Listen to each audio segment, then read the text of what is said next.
Ceci est le village de Martinandran. Ces croûtes que l'on voit entre les arbres qui évoquent la carapace d'un animal fabuleux ne sont autre chose que les toits du village. À l'entrée du village, un cœur de tout nous accueille. La majeure partie des habitants est malade. Les tableaux qui se présentent à notre vue sont d'une misère désolante.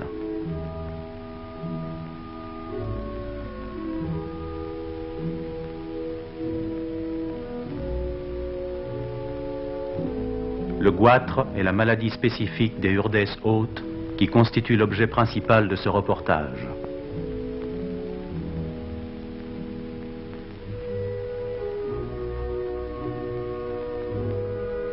Voyez cette femme avec son goitre, elle n'a pas plus de 32 ans.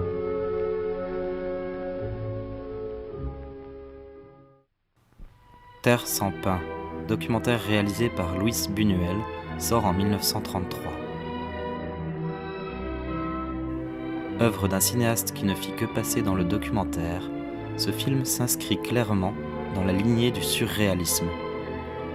Chris Marker en dira en 1951 : la simple représentation des conditions de vie d'une peuplade espagnole misérable, les Urdes, intégrera dans une réalité incontestable les images surréalistes les plus cruelles qui soient. En particulier, aux ânes morts sur les pianos répondra un âne dévoré vivant par les abeilles. Cet itinéraire est significatif, en ce sens qu'il résume toute l'orientation du surréalisme, partie de la prescience en laboratoire d'images ou d'événements restitués tour à tour par la réalité. En 1951, ce sont les actualités et les films scientifiques qui forment le véritable cinéma surréaliste.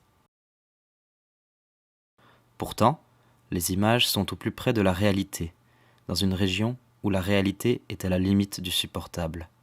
Rien ne nous est épargné.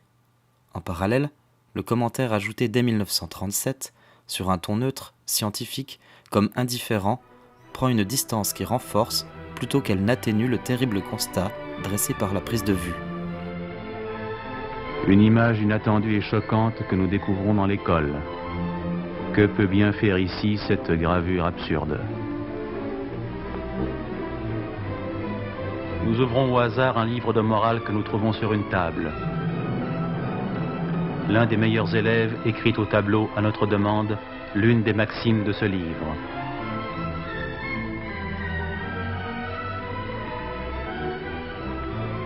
La morale que l'on enseigne à ces petits est la même que celle qui régit notre monde civilisé. Respecte le bien d'autrui. le cinéma entre dans l'ère du cinéma parlant, mais les outils nécessaires à la prise de son et de l'image simultanée sont tels qu'il se retrouve cloisonné en studio. Le documentaire, lui, n'a pas les moyens techniques ni le temps d'associer la nouvelle esthétique du cinéma sonore aux exigences du tournage sur le terrain. Il va cependant développer toute une partie de son arsenal avec le commentaire et la bande-son. En Angleterre, l'école documentariste fondée par John Grierson continue ses recherches formelles en restant fidèle à son orientation sociale. Le film Night Mail, sorti en 1936, dont la bande-son originale est signée Benjamin Britten, nous offre peut-être la première expérience musicale de rap de l'histoire.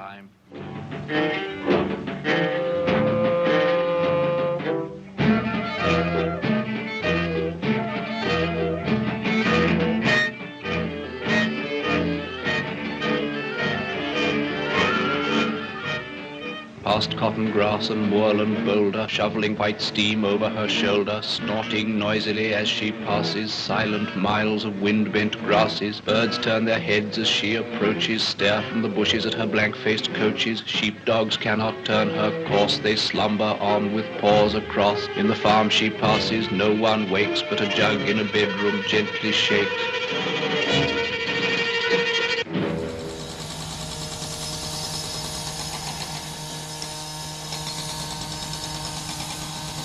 Si Vertov et les cinéastes de l'avant-garde des années 1920 ont eu que peu d'héritiers directs, on peut tout de même relier leur travail et recherche à quelques auteurs et films qui vont marquer la décennie à venir. Parmi eux, Esther Schub, pionnière du film de montage et du documentaire historique, utilise les images du passé au service de la création d'œuvres originales.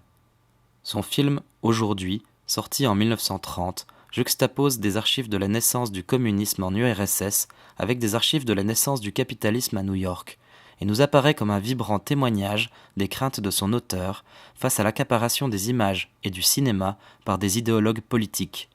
Car la crise économique qui s'abat en 1930 sur le monde occidental bouleverse la production industrielle et fractionne l'organisation politique internationale.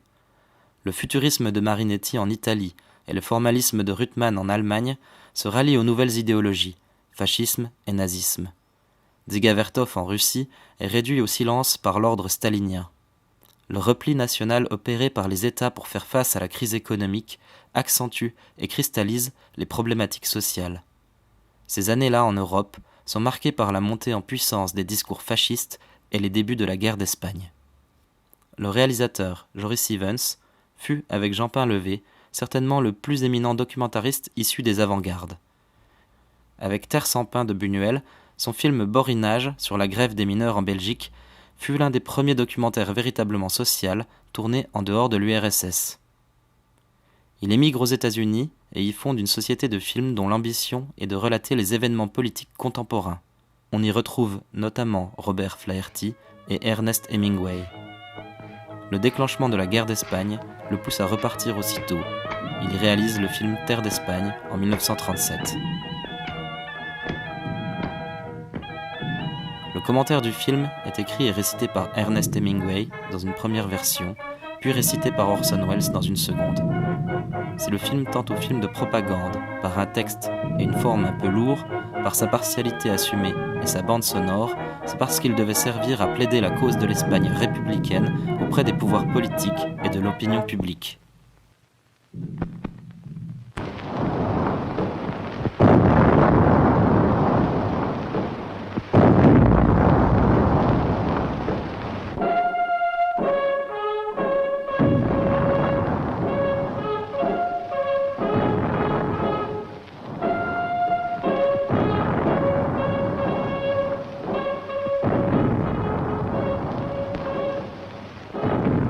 This is the true face of men going into action.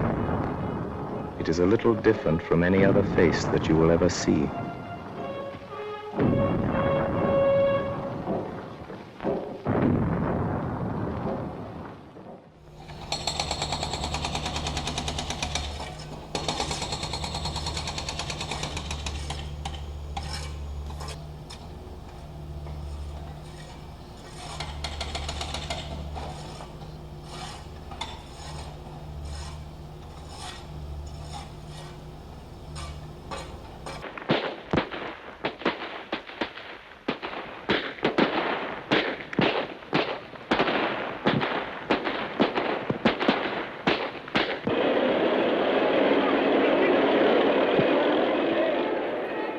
France, sous l'impulsion de la SFIO, du Parti communiste ou de la CGT, les opérateurs enregistrent la foule, les manifestations, les fêtes ou les grèves.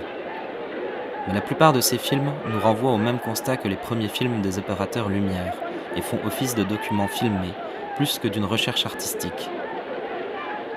Les bandes sonores à base de chants populaires ou révolutionnaires viennent appuyer des images pleines de ferveur, mais qui se mélangent à des discours sans nuance qui relèvent d'une naïve propagande. Cependant, certains films méritent un temps d'arrêt en raison de leurs conditions de production, de leur professionnalisme ou de la signature de leurs auteurs. Comme La vie est à nous, signé Jean Renoir, sorti en 1936. Semi-documentaire, selon les termes de Georges Sadoul, car le film mêle des scènes de vie réelle, de travail à l'usine, de manifestations et des scènes reproduites en studio pour les besoins sonores des dialogues et grands discours. Sa production est tout aussi exceptionnelle, car le film fut produit par le Parti communiste, qui finança le film à partir de collectes de fonds lors de ses meetings. Film de propagande pour le Front populaire, le film fut interdit par la censure, mais il fut projeté gratuitement à Paris et en province, dans les salles de quartier, sur invitation.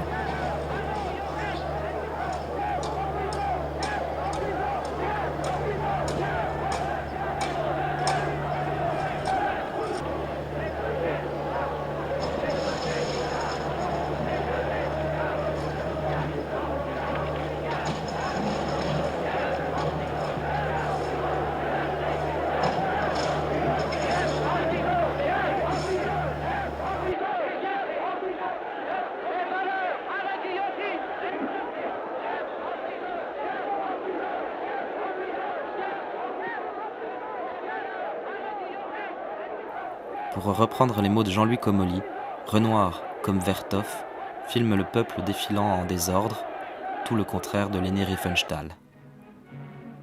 Elle utilise à outrance des travelling avec des véhicules, des grues et autres procédés pour mettre en avant le nombre et jouer du gigantisme de la foule aux ordres d'un seul. Mais n'oublions pas les faits et les paroles de certains qui se veulent les maîtres d'ordre et des brigades.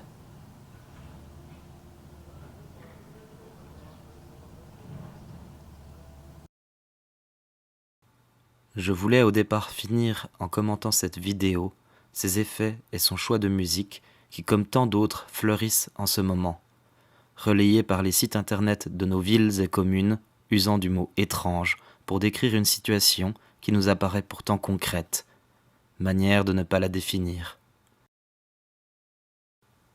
Mais aussi de bleu azur, soleil éclatant, beau, des images prises par des machines qui ne filment personne. Alors que l'on parle de crise sociale, sanitaire, planétaire, de milliers de morts, on nous dit « Découvrez la beauté de notre ville, une fois vidée de ses habitants ». Si les images de Leni Riefenstahl nous apparaissent terribles aujourd'hui encore, par leur déshumanisation, que penser de ces images clipesques sans aucun être qui peuplent nos écrans ? Je voulais parler du documentaire, de la rencontre et de l'envie d'aller vers l'autre. Mais aujourd'hui ressurgissent de vieux démons, de ceux de l'ombre, qui travaillent en souterrain à former le monde de demain. Car ils ne dorment pas. Alors que nous attendons encore le réveil, ils ont déjà commencé le travail, et demain notre route sera déjà toute tracée. Alors je laisserai le mot de la fin à Marie, dans le film « Domicile conjugal » de Truffaut. Tu t'intéresses pas à la politique ? Si, comme ça, un peu. Mais de toute façon, je suis de ton avis. Je pense que c'est tous des truands. Oui, mais il y a des truands qui nous coûtent plus cher que d'autres. Et puis n'oublie pas ça. Si tu t'occupes pas de politique, la politique s'occupe de toi. Surtout à la fin du mois. Ouais, c'est la fin des mois, c'est la fin des fins, c'est la fin des haricots. Je déteste tout ce qui finit, tout ce qui se termine. C'est la fin du film. Qu'est-ce que tu dis ? Regarde. Tu es belle, Marie.